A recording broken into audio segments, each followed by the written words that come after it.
Okay, dumako naman po tayo dito sa paninira ni Sarah kay Jinky Luistro. Aray ko. Pakinggan natin. Di ba kasama po yung asawa doon sa Salin? So, nagtatrabaho pa naman yung asawa ni VP. Oo naman. Oo, nagtatrabaho yung asawa ko. Yun yung isang member ng Committee of Justice. May utang yan na 8 million sa asawa ko. Kaya nga hindi pa nadagdag yun. So, kapag may utang ka pala na 8 million, may utang ako sa iyo na 8 million, bawal na kitang imbestigahan. Bravo!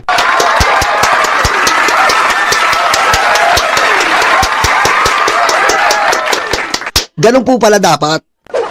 Ganun po pala mga Duterte. Kapag may utang ka sa akin at utang na loob ka sa akin, bawal kang imbestigahan. Aray ko.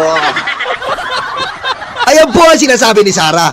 Yung isa nga dyan na chairman, may utang pa sa asawa ko na 8 million. So, ganun po pala dapat ang ugaliin natin. Mas unahin natin ang utang na loob at mga utang inang yan. Aray ko. Ganun pala. Which is mali. Mali po yun. Kahit may utang sa'yo, kahit may utang na loob ka, at may ginawa po na kasalanan, imbestigahan. Sinasakyan na lang natin to na may utang si Jinky Luistro. Pakinggan natin. So, kulang yun yung pinakita nila. Kasi hindi mo man pwede ilagay pa yon kasi hindi pa siya kita. Kasi utang pa lang siya sa iyo. So, Pero matindi, no? May utang na nag-aakusa pa.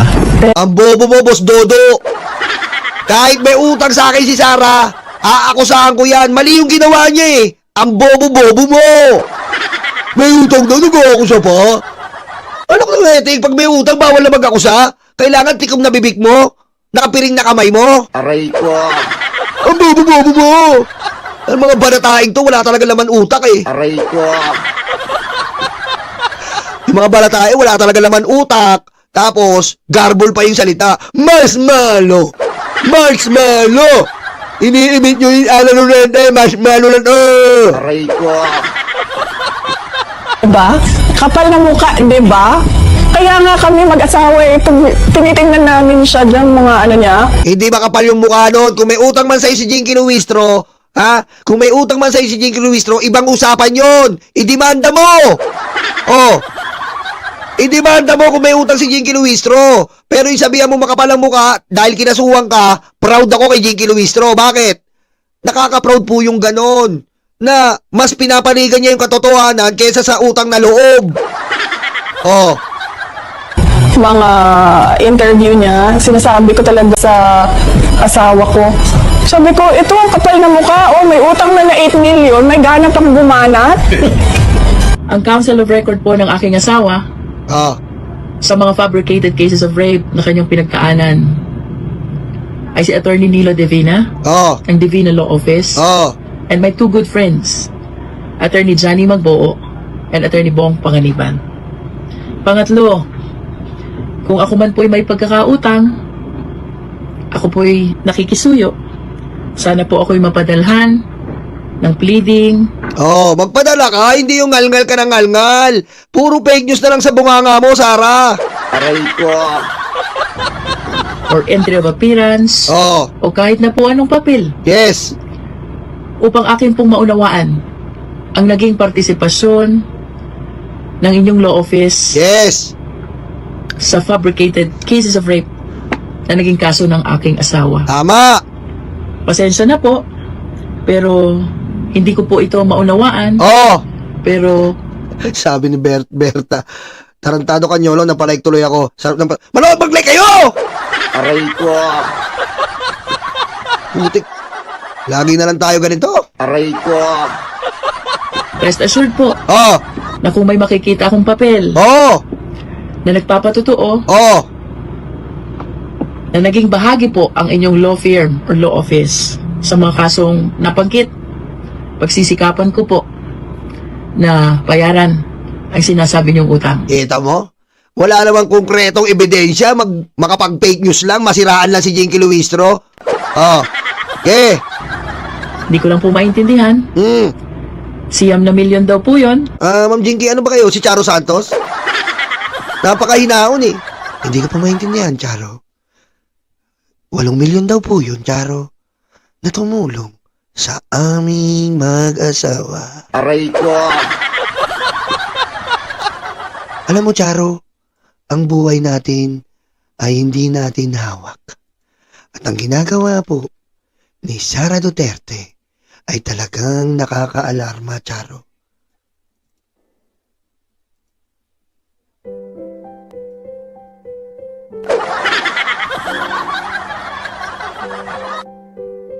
Aray ko. Itago niyo na lang po ko sa pangalang Jinky. Ma'am Charo, labis-labis po ang pagbibintang sa akin ng isang mesayat na vice-presidente. Aray ko. Pero, Ma'am Charo, paano po sila magiging law firm namin? Kasi po, Ma'am Charo, ito po ang aking katunayan. The Duterte and Lawyers Entity, which Sara and husband Maneses Manscarpio as partners, was born over 10 years ago. But, Ma'am Charo, not registered. Aray ko. Ma'am Charo, kung 10 years ago po yun, pero not yet registered, mas pwede po natin silang kasuhan. Ayan o. Not registered. Ayan o. Oh. But has not registered at all. Ibig sabihin, kung totoo po yung sinasabi ni Sara Duterte na sila ay nag-cater sa kaso ni Jinky Luistro, nag-ooperate po sila ng hindi rehistradong law firm. Patayin mo si BBM. No joke.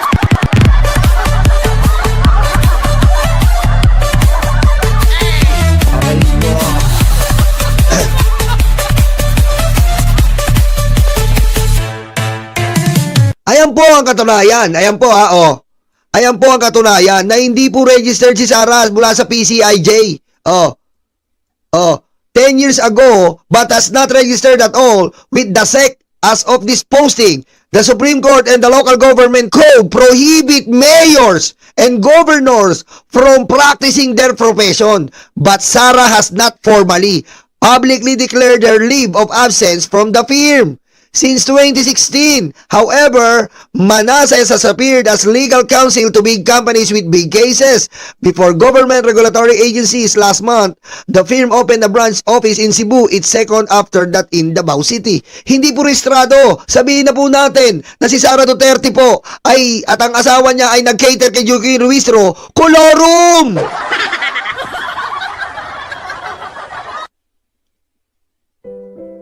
Aray ko. Aray ko. Ma'am Charo, kolorum naman po pala ang pusang inam to. Kung makapag-fake news lang ang pusang inaakala mo totoo, Aray ko. kami pa raw ang may kasalanan, sila pala yung kolorum. Aray ko. Patayin mo si BBM. No joke.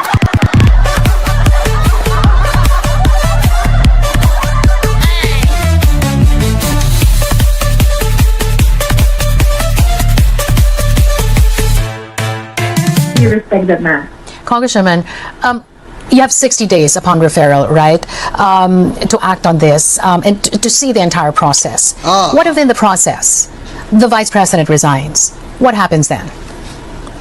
Well, this is part of our discussion nowadays. Eto po, kung sakaling mag-resign si Sara, dahil ayan po ang umiikot ngayon, magre-resign ng Impactang Jablita. Pakinggan nyo! No? Well, of course, if she resigns, the penalty of removal becomes moot and academic. Alright? Because, of course, we understand that there are two principal penalties in cases of impeachment, no? One is removal from office, and second is the perpetual disqualification to hold public office, no? this is my humble submission, Carmina, no? While it will render the penalty of removal moot and academic, the same is different with respect to the perpetual disqualification to hold public office. And following that argument, Carmina, I think that the impeachment proceeding should continue, notwithstanding the resignation. All right, Congresswoman Jervil. O, yan po kung sakasakaling po mag-resign ng impact Aray ko. dire-diretso po ang impeachment. Dire-diretso po ang impeachment. Yan po ang sabi ni Jinky Luistro. Kasi po, ang katotohanan po ang hinahanap natin dito. Ang may kasalanan po ang hinahanap natin dito. And kapag hindi pa po natin nakakamit, at hindi pa natin nakakamit ang katotohanan, ay hindi po dapat magtigil ang ating batas. Your Honor, Mr. Chair, we have a saying that the law applies to all, otherwise, I'll not in alone. I'll not in alone. I'll not in alone. Aray ko. The law applies to all, otherwise, I'll not in alone. Ibig sabihin po, ang batas ay para sa lahat. Lahat po ay kailangan patawan ng nasabing batas. At kung mag-resign po si Sara, hindi po kailangan tumigil ang batas. Kailangan pa rin magsuri, kailangan pa rin i-aplika ang batas kahit siya ay nag-resign na. Hanggang sa makuha po natin ang katotohanan. Because the truth will set us free. Aray ko. Diba? Ang katotohanan po ang magpapalaya sa ating lahat. At kung ito po ay hindi natin makuha ang katotohanan, gaya po ng ginawa ni Jesus Escudero, forthwith ng ina mo, yung hinaing ng ating puso ay hindi po natutugunan dahil wala pong katotohanan. So kailangan po, kahit mag-resign siya, hanapin, halukayin, hagilapin natin ang katotohanan para po ang taong bayan ay masolusyonan ang matagal ng paghihinala, ang matagal ng pait dahil sa pagnanakaw ni Sara Duterte. Isama na natin ang minumungot ng mga DDS na bakit sa flood control? Meron pong sariling investigasyon na ang flood control.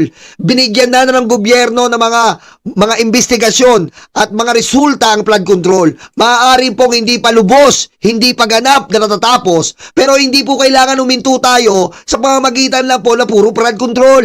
Kailangan po, Your Honor, Mr. Chair, all of the demons, all of the evils in our government must held accountable to the Filipino people. You heard it right, Your Honor, Mr. Chair. All of the evils, demons will held accountable for us. Because this is our money. This is the blood, sweat, and tears every day to pay the taxes. And they collected it and they do it. They humiliated our taxes. Okay? So, Your Honor, Mr. Chair, let us help together to seek for the truth in this impeachment complaint against the demonic Jablita Chaki Sara Duterte. Aray ko. Another video. Sabi mo kagabi sa On Point KP. Okay? Ayan po ayun na pala, na-play ko na pala yun. Yun po ang ating Teka lang eto po. Ito po. President ng Integrated Bar of the Philippines. At sukin na rin natin sa ating programa. Attorney Domingo Cayosa joining us this morning. Attorney Tax, dahil po yun yung una naming topic kanina, no, with our economist Professor Leico. At nasabi nga po, ito, mainit na usapin yung paghingi ng emergency powers ng Pangulo para isuspindi muna yung excise tax. Teka lang, huwag po tayo yan. Saan ba yun? Nag-resign na siya. Ayan. Ito po. Tutuloy pa po ba ang usapan kahit nag-resign na siya? Dahil ang... so, hindi na magpupush yung impeachment? Oo, magpupush po ba? Or ito po yung nag-akda ng konstitusyon. Pupush pa rin po to dahil ang decision naman ito, partner, ay yung disqualification from public office. Perpetual disqualification from public office. Di po ba, attorney? Is that a good move? Tactical move? Nasa Kongreso na yan. Totoo na ang primary purpose ng impeachment para tanggalin yung tiwali or yung nagkasala na natataas na opisyal ng ating gobyerno. Pero alalahanin ko natin sa ating konstitusyon, dalawa yung maaaring kaparusahan yan Yung bang matanggal sa pwesto at saka absolute o kaya perpetual disqualification from any public office. Okay. Kasi di ba, mabibigat yung mga kasalanan at matataas na posisyon yan. Tama lang na mabigat din yung parusa. So, but historically, mayroong pagkakataon na pag nag-resign yung tao, hindi na tinutuloy ng Kongreso yung kaso. So, it depends on Congress. Pero sa aking paningin, mas maganda ho siguro ituloy nila. Kasi maalala ninyo yung COMELEC chairman noon, allegation ng corruption, yung ombudsman, nag-resign na lang sila. Tapos eventually after a few years nakabalik pa sa gobyerno yung napaparatangan noon, di ba? So sana mas maganda ituloy kahit mag-resign. Brought to a closure kasi hindi rin natin alam. Yes, tama po 'yun. May closure po. Parang girlfriend mo. Parang asawa mo. Ginosting ka, bigla na lang nawala. Yung mga init ng yakap, yung mga matatamis na halik, hindi mo na naramdaman. Aray ko. Diba? Wala kayong closure. Aray ko. Diba? Anong nararamdaman mo? Parang may nakahang. May nakahang eh. Nakahang sa puso mo. Iniisip mo ano nangyari, bakit nagkaganon? Aray ko.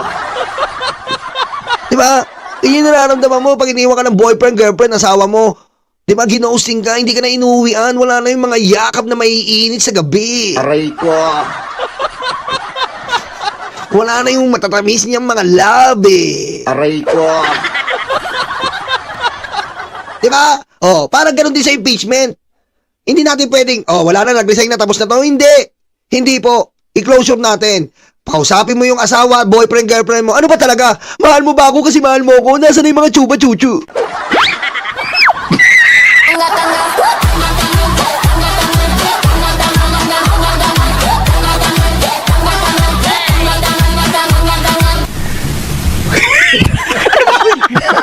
Diba? Oh, yun ngayon. Eh, kung nagsabi ng asawa mo, ayoko na. Ang panghi mo, wala na. Diba? Pag sinabihan ka, ayoko na. Ang panghi mo na kasi. Amoy alimuong ka na. Diba? Anong alimuong sinasabi mo, baby? Mahal kita. Amoy alimuong ka. Alam mo yun, ang init ng araw, biglang umambon, yun ang amoy mo. Aray ko. Hindi ko na makaya eh. Tapusin na natin to. At least, alam nyo na sa isa't isa kung saan kayo nagkulang. Alam nyo na sa isa't isa kung hindi na kayo dapat magtagal. May closure. Gayon din po sa impeachment. Kailangan po may closure tayo. May closure na nagnakaw si Sara Duterte. Yun ang pagkukulang. Parang sa jowa, girlfriend, asawa mo. Nagkulang ka kasi hindi ka na naliligo. Talaga.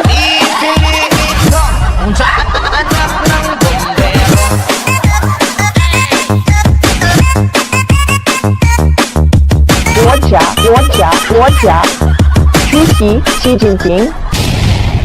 Diba? Yan po ang kailangan natin abangan. Kailangan may closure. Kung guilty or not guilty ba, di ba? So mas maganda for the benefit of taong bayan. Oh, para tama, guilty or not guilty, di ba? Parang ganun nga yung relasyon nyo. It's not you, it's me. Aray ko. Diba? Sino ba nagkulang? It's not you, it's me. Mapanghi ako. Aray ko. Diba? Hindi na ako naguhugas. Itong mga propaganda, counter-propaganda, di alamin natin ang totoo. Let Congress go through the process at mahusgahan. Hindi naman dapat ito pinapatagal eh. Oo. Remember, di ba, attorney, yung case ni Merceditas Gutierrez, naalala nyo, nag-resign na lang siya, hindi na pinush yung impeachment, if you remember that. Tama. And then eventually, di ba, na-appoint siya sa mga government positions. Di ba? So, where's the accountability, di ba? But, yun nga, I hope na hindi ganun yung innovation o kaya political exigency lang. Because, kailangan po, ma-impeach, kung impeach, acquit kung acquit. Para malinaw po. Para malinaw sa atin lahat, i-impeach kung i-impeach, i-acquit kung a-acquit. Pero para sa akin, ang importante lang sa akin dito, malabas po yung mga bank records. Records lang ako dito. Pag nalabas po yung mga bank records na ko po, makikita natin ang kawalangyaan talaga. Doon pa lang, mandidiri na lahat eh. Ulit-ulit yung mga itong nangyayari kasi nga, hindi talaga napapanagot ng maayos. Hindi talaga nagkakaroon ng maayos na closure yung impeachment process na yan. Either way, no? Convicted, guilty or not guilty, I think it is very important for our country na tumuloy ang proseso at magkaalaman ng katotohanan. I see. So, for now, Kasi parang ang feeling ko, based on mga nakikita ko rin sa social media, pag if ever na mag-resign nga siya, so ibig sabihin, ang gusto nyo mag-push pa rin ng Congress na ituloy pa rin ang kaso, kasi parang ang gusto yata niyang move dito, ma-preempt na. Kayo na mag-decide kung gusto nyo pa rin ako iboto or whatever. Kasi ayun po yun eh. Ang gagawin po ni Sara dyan, magpapaawa, magre-resign, parang kawawa siya, parang biktima siya, parang pinagtulungan siya. No! Didiretso natin to. Kasi yan po iniiwasan niya, damay ang tatay niya dito. Makikita natin sa political history na niloko tayo ng mga Duterte. Pinagkakitaan po nila, Pinagkakitaan po nila ang taong bayan. They ruin our political system. They ruin our own very country. They ruin it all. Sinira po nila ang ating bayan. At yun po ang iniiwasan ni Sara Duterte. Ang makita po ang karumal-dumal. Makita po ang karumal-dumal na ginawa nila sa taong bayan at sa Pilipinas. Makikita po natin ang bank records. Makikita po natin ang sabuatan nila. Makikita po natin yon. Yung po ang iiwasan niya kaya posibilidad na mag-resign siya. No!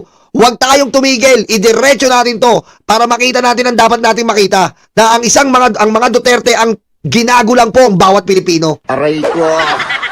clear na siya, she's running. So, para mawala na, so tingin nyo ba pag ganito? Sabi ni Ma'am Dingle, Ma'am, parang Dingle, nako, wag po kayong magiging DDS ha. Ma'am Dingle, kasi pag binasa po ng Banatae yung pangalan nyo, nandun kayo, delikado. Ingol.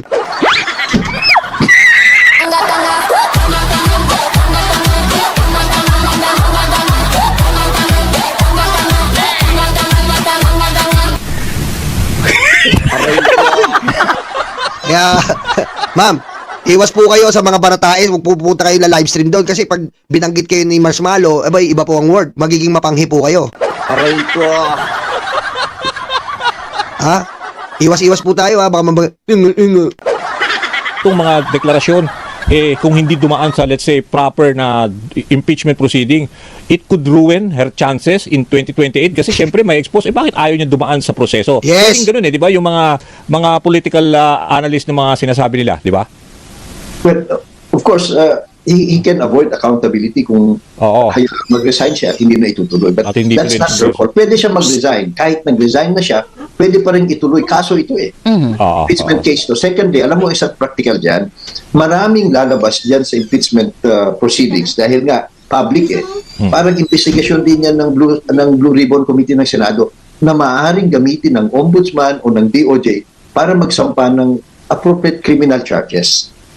So, kung meron bang mga... Okay, dito naman si Porty Orgy, ang Inglesera. Duterte has tarnished the Filipino people moral culture. Okay? Duterte has tarnished. That's true. Duterte has tarnished the moral of Filipino culture. That's true. And also varnish. You know, when you're doing varnish, they varnish the mind of the Filipino people. Why Nyolo? Why varnish? Is it in the wood? Yeah. Look at the wood. The wood have a true color. Then if you varnish that, it will be in a different color. Okay? So, the Duterte varnish it. The morality have been varnished. The dignity have been varnished. They take it in a different color, which is malaswa.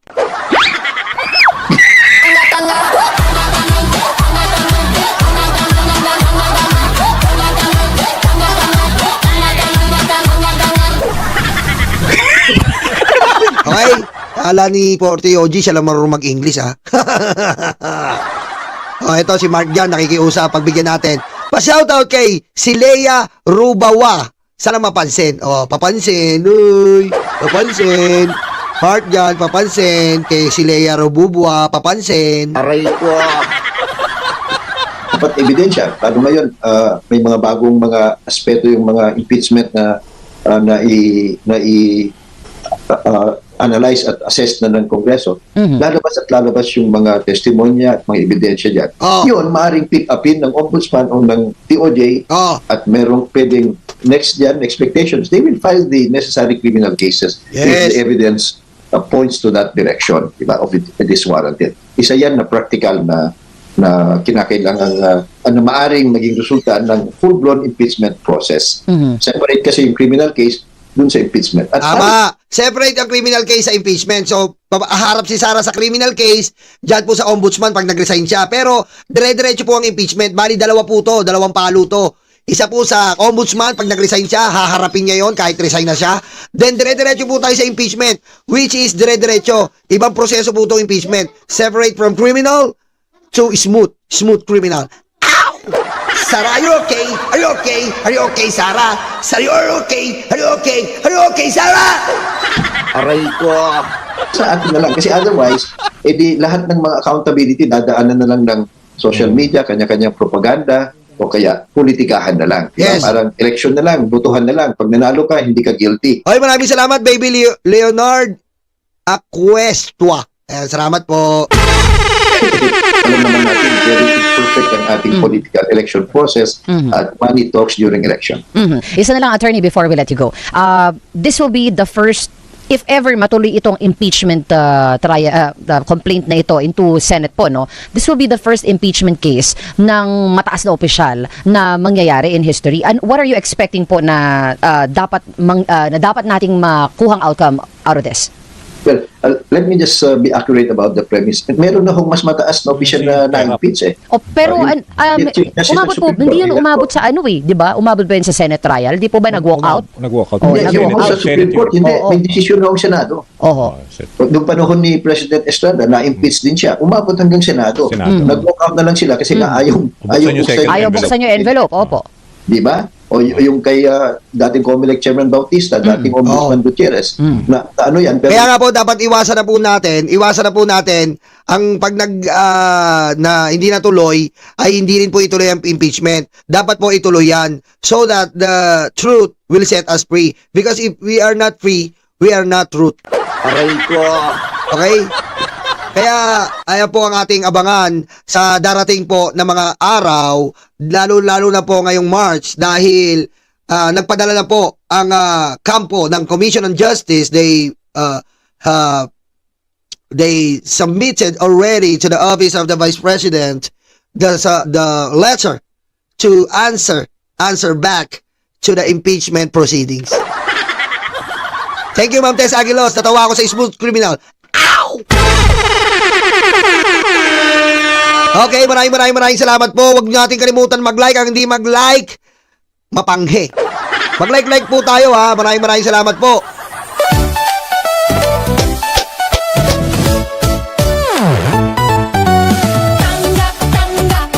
Habol tayo ng shoutout. Sexy Alex, Montes Aguilus, Ram J, Lucy.